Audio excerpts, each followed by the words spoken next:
Eisenhower said when Patton seized Hitler's gold in 48 hours, while Montgomery was stalled.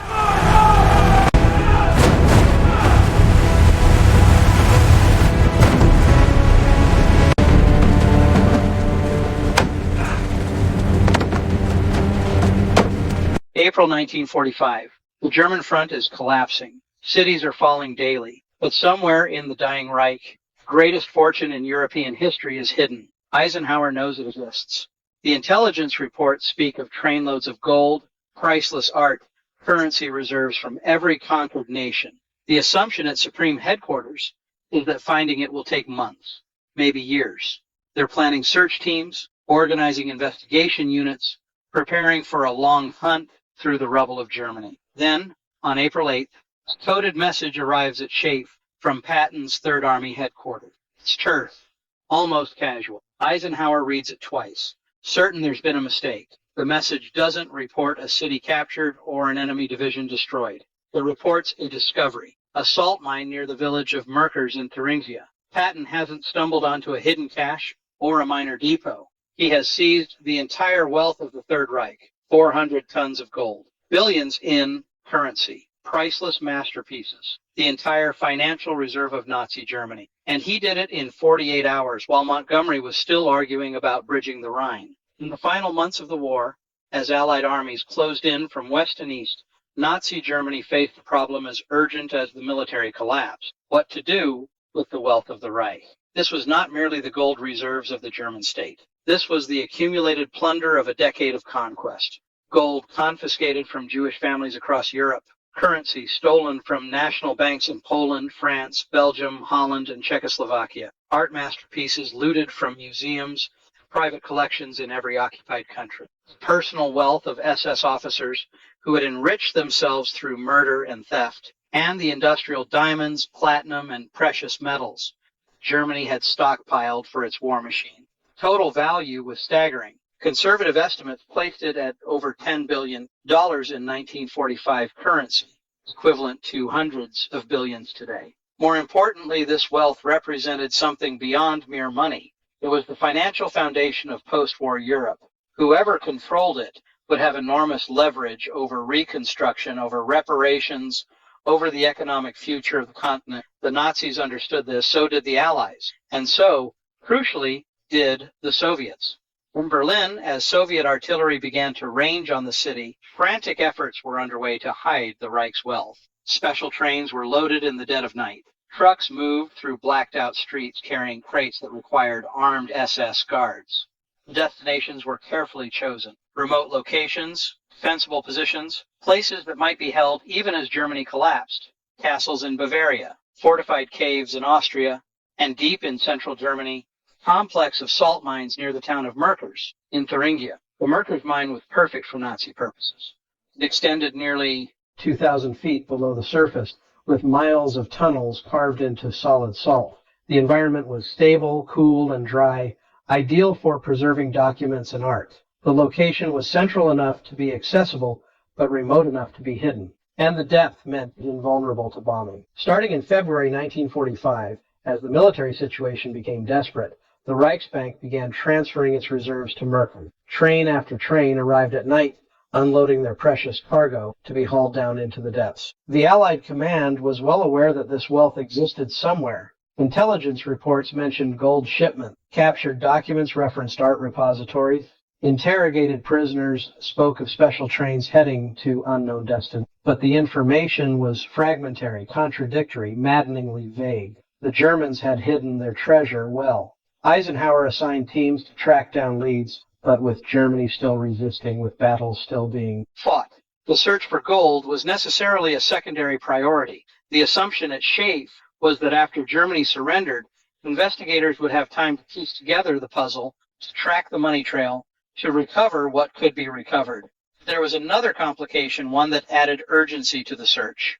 The Allied advance was not uniform. In the West, American and British forces were pushing into Germany. In the East, Soviet armies were driving toward Berlin, and the agreed-upon occupation zones meant that much of central Germany, including Thuringia, would eventually be handed over to Soviet control.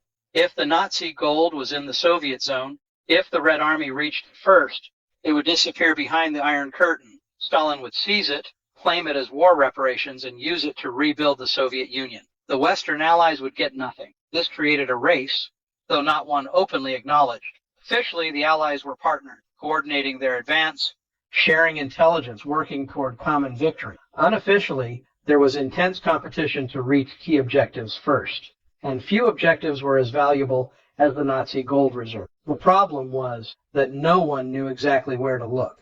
Germany was littered with potential hiding places. Without specific intelligence, finding the gold would be like searching for the proverbial needle in a haystack the size of a country. Enter George Patton. While other commanders were focused on military objectives, on capturing cities and destroying enemy formation, Patton had assigned a portion of his intelligence staff to a different task, finding Nazi assets. His reasoning was characteristically practical. Gold, he argued, was more useful than rubble. Art and currency could fund occupation and reconstruction, and whoever found it first would have both the glory and the leverage. So as the Third Army raced across Germany, Patton's scouts were doing more than reconnaissance. They were interrogating civilians, examining documents, they were treasure hunting. On April 6, 1945, two displaced French women flagged down American soldiers near the town of Mercur. They told a story about a salt mine, about trainloads of crates being unloaded, about SS guards who had suddenly disappeared as American forces approached. The information reached Patton's headquarters within hours. Most commanders would have filed it away, sent an investigation team, waited for confirmation. Patton ordered an immediate advance. Within 48 hours, he would prove why speed was his greatest weapon. The message from Patton's forward units reached Third Army headquarters at midday on April 6th. Two French women, former forced laborers, had provided information about suspicious activity at a salt mine near Mercur. Details were fragmentary but tantalizing. Heavy security until just days ago. Trains arriving at night, crates being moved underground. The SS had abandoned the site as American forces approached, but the mine itself remained sealed. Patton's response was immediate and characteristic. He didn't convene a planning session or wait for intelligence confirmation. He grabbed a map, located Mercurs, calculated the distance, and issued orders.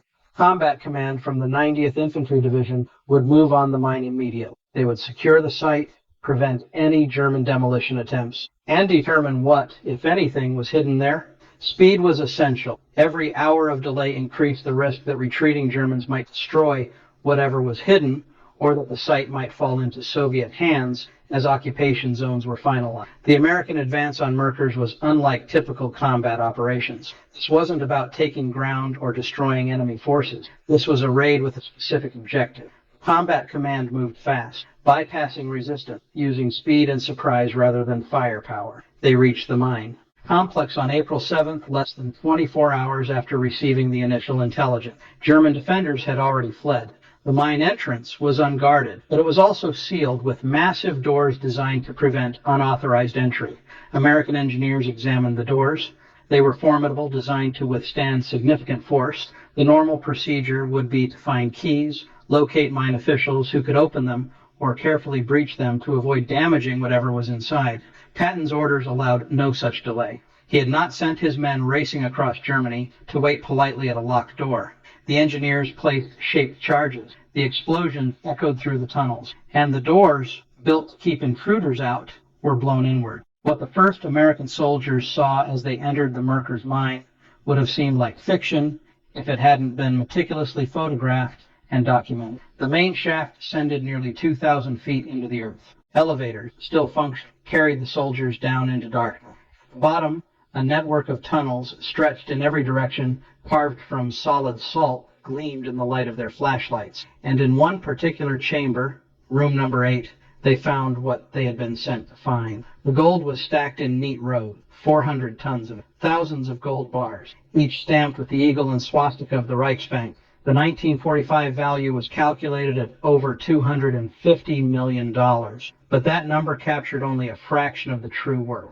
This was the gold reserve that had backed the entire Nazi economy. This was wealth confiscated from the central banks of conquered nations. This was the melted down jewelry and dental fillings stolen from concentration camp victims, transformed into anonymous bars of precious metal. But the gold was only the beginning. Adjacent chambers held currency from every nation Germany had occupied. Billions in marks, francs, pounds, zloty, all carefully sorted and packed.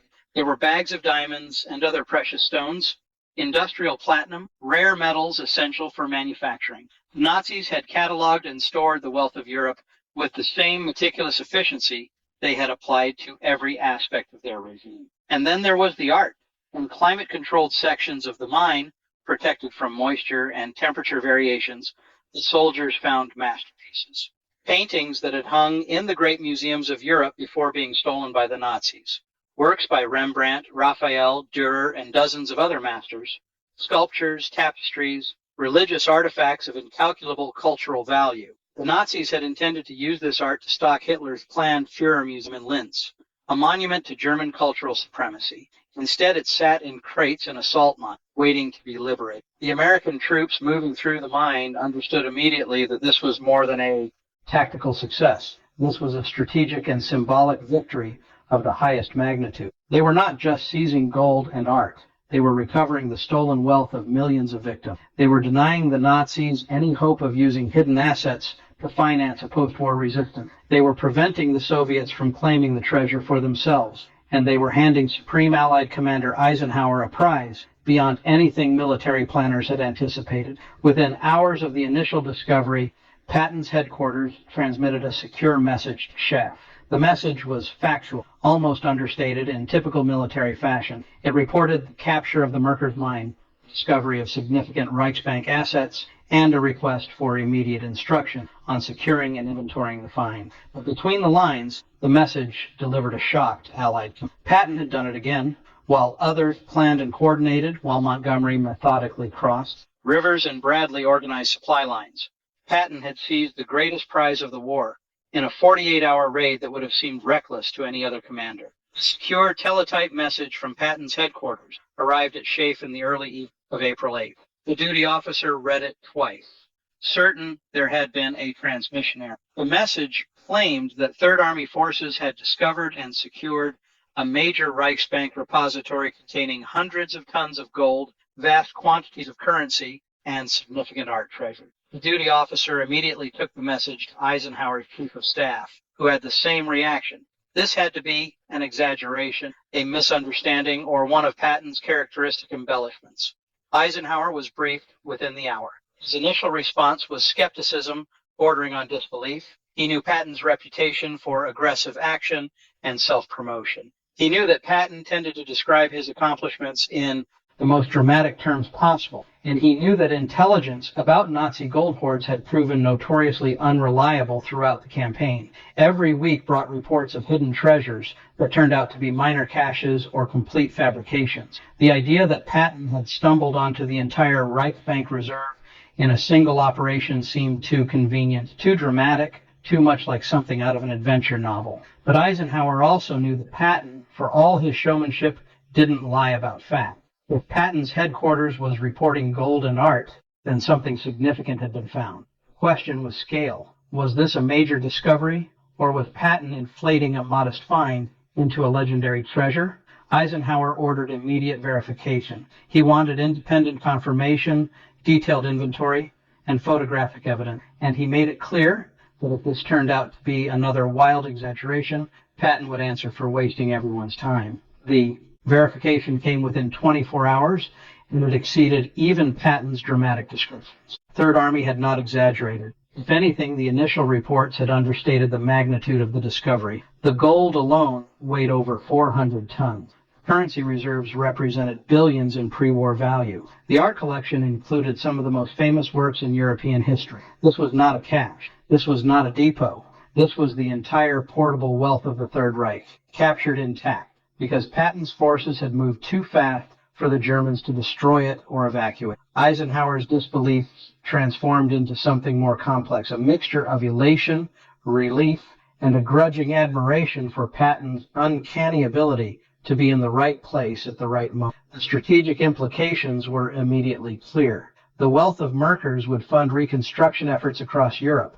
The recovered art could be returned to its rightful owners or institutions. The gold would stabilize currency and provide backing for post-war economic recovery. And perhaps most importantly, it would not end up in Soviet hands, a consideration that was becoming increasingly important as the alliance with Stalin showed signs of strain. But there was another implement, one that touched on command politics and personal rivalry. For months, there had been tensions between Patton's aggressive, high-speed approach and the more methodical strategies favored by Montgomery and other commanders. Montgomery, in particular, had criticized Patton's recklessness, arguing that careful planning and overwhelming force were superior to risky dashes and bold maneuvers. The Merkers' discovery undercut that argument. Patton's speed, his willingness to act on fragmentary intelligence, his refusal to wait for perfect information had resulted in the greatest non-combat prize of the European war. Montgomery, still consolidating and planning his next careful advance, had nothing to show that compared. Eisenhower decided he had to see this for himself. He would travel to Merkers with Bradley and Patton. What he found there would force him to reconsider everything he thought he knew about Patton's method. On April 12, 1945, three of the most powerful military commanders in the world descended into a salt mine in central Germany. Eisenhower, Bradley, and Patton rode the elevator down 2,000 feet into darkness. The symbolism was not lost on any of them. They were literally descending into the underworld of the Third Reich, about to witness the accumulated wealth of Nazi conquest. Patton, characteristically, treated the moment with dark humor. As they descended, he joked about whether the elevator cables would hold, whether German saboteurs might have rigged explosives, whether they might end up trapped underground like characters in an adventure story. Eisenhower and Bradley rode in silence, both men trying to process the reports they had read and prepare themselves for what they were about to see. When the elevator doors opened at the bottom, they stepped into a world carved entirely from salt. The walls gleamed in the artificial light. The air was cool and dry. Patton led them through the tunnels like a tour guide, clearly relishing his role as the discoverer of this underground kingdom. He had arranged for the vaults to be opened in sequence, building dramatic tension. The first chamber held currency. Floor to ceiling, stacked in orderly rows, were bales of banknotes from every country Germany had conquered. French francs, Belgian francs, Dutch guilders, Polish zloty, Czech koruna, and millions of German marks. Eisenhower picked up a stack, rifled through it, and set it down. The amount was incomprehensible. Bradley asked the obvious question: what was it all worth? The Third Army financial officer, who had been assigned to inventory the discovery, provided an estimate, but the numbers were so large they became meaningless. The second chamber held the gold, 400 tons of it, stacked in neat rows that stretched back into the darkness. Each bar stamped with the Reichsbank eagle, each bar representing wealth stolen from conquered nations and murdered victims. Eisenhower walked between the rows silently. He later wrote that he had expected to feel triumph at this moment, but instead he felt a kind of horror. This gold represented the financial machinery of genocide. It was prosperity built on theft and murder, made tangible. Patton, reading Eisenhower's mood, made another joke to break the tension. He suggested they each take a bar as a souvenir. No one laughed. The weight of what they were seeing was too heavy for humor. This wasn't treasure, in a sense. This was evidence. This was the monetary representation of the Holocaust and the Nazi conquest of Europe transformed into anonymous bars of gold. The third chamber held art and cultural treasures. Paintings were carefully freighted and labeled, each one a masterpiece stolen from its rightful owner. Eisenhower, who had some knowledge of art, recognized several works immediately. He stood before a crate containing paintings by Rembrandt and shook his head in disbelief. Bradley examined tapestries and sculptures, and Patton, for once, was quiet. Even he seemed momentarily overwhelmed by the sheer magnitude of what had been stolen and hidden. But there was one more discovery, one that affected the three generals more personally than anything. In a separate climate-controlled section, they found the corpses of concentration camp victims, preserved for medical experiments. The transition from gold and art to bodies was jarring, deliberate. The Nazis had stored their wealth and their victims in the same facility, with the same meticulous organization. Eisenhower insisted on viewing these bodies, insisted that Bradley and Patton view them as well. He wanted no one to forget what this war was really about. When they emerged from the mine hours later, all three men were subdued. Patton's usual exuberance was muted. Bradley was pale, and Eisenhower was already planning how to document and publicize the discovery. This needed to be recorded, photographed, witnessed by as many people as possible. The wealth of Merkers was important, but the evidence of Nazi crimes was more important still. That evening, Eisenhower wrote in his diary about the day. He noted Patton's pride in the discovery, but also acknowledged that Patton's speed had accomplished something methodical. Planning never could have achieved. If Third Army had moved more slowly, if they had waited for better intelligence, If they had followed standard procedures, the mine might have been destroyed, or the Soviets might have reached it first. Patton's recklessness, Eisenhower admitted, had a method to it. The seizure of the Merkers mine became one of the defining moments of Patton's career, though it was overshadowed at the time by the final collapse of Nazi Germany and the end of the war in Europe. But in the years since, historians have recognized the Merkers operation as a perfect example of Patton's unique military genius. The ability to see opportunity where others saw only chaos, and to act with decisive speed while others were still planning. The gold and currency from Merkers became the foundation of post-war European economic recovery. It was used to stabilize currencies, to fund reconstruction, to provide reparations to victims. Without it, the Marshall Plan would have been far more difficult to implement. The art was painstakingly cataloged and returned to museums and families across Europe. Some pieces remain in dispute to this day, but the majority were restored to their rightful owners, and the evidence found in the mine was used in the Nuremberg trials to document Nazi economic crimes. But the broader lesson of Merkers was about military philosophy and command style. Patton's critics, Montgomery chief among them, had long argued that his aggressive tactics were reckless, that his speed was dangerous, that his refusal to follow standard procedures would eventually lead to disaster. Merkers proved them wrong. Patton's speed had secured a prize that careful, methodical planning would never have captured. His willingness to act on incomplete intelligence had resulted in the greatest non-combat success of the war. The contrast with Montgomery was stark and deliberately noted by Patton's supporters. While Patton was seizing the wealth of the Reich in a 48-hour operation, Montgomery was still consolidating his river crossings, still planning his next careful advance. Both approaches had their place in warfare, but when opportunity appeared, when speed mattered more than overwhelming force, Patton's method was superior. Eisenhower, in his post-war memoirs, reflected on the difference between his commanders. He wrote that Montgomery was the general you wanted for set-piece battles, for operations where planning and resources could be brought to bear. But Patton was the general you wanted when the situation was fluid, when opportunity was fleeting, when boldness could achieve what careful planning never could. Merkers, Eisenhower concluded, was Patton at his best, seeing an opening, acting immediately, and securing a prize that would have seemed impossible to any other commander. The final irony of Merkers was geographic. The mine was located in Thuringia, territory that had been assigned to the Soviet occupations. By the agreements reached at Yalta, this area would be turned over to Stalin's forces after the German surrender. If Patton had been slower, if he had waited for better intelligence, if he had followed standard procedures, the Red Army would have reached Merkers first. Gold would have disappeared into the Soviet Union. The art would have been lost, and the evidence of Nazi crimes would have been suppressed or destroyed. Instead, because Patton moved with characteristic speed, the Western Allies secured the treasure. And when the time came to turn the territory over to the Soviets, the mine was empty. Gold had been removed to Frankfurt. The art had been cataloged and secured. The evidence had been preserved. Stalin protested, claiming that anything found in the Soviet zone should belong to the Soviet Union. But the Western Allies simply pointed out that the material had been seized before the zone boundaries took effect. Possession, as they say, was 9/10 of the law. Patton never claimed Merkers as his greatest achievement. He was a warrior, and he measured success in battles won and enemies destroyed. But those around him understood the significance. In one operation, executed with stunning speed, Patton had secured the financial future of post-war Europe, recovered priceless cultural treasures, preserved evidence of Nazi crimes, and prevented Stalin from claiming the spoils. It was strategy, tactics, and grand theft combined into a single brilliant stroke. And it proved what Patton had always believed, that in war, speed was the ultimate weapon, and boldness was the ultimate virtue.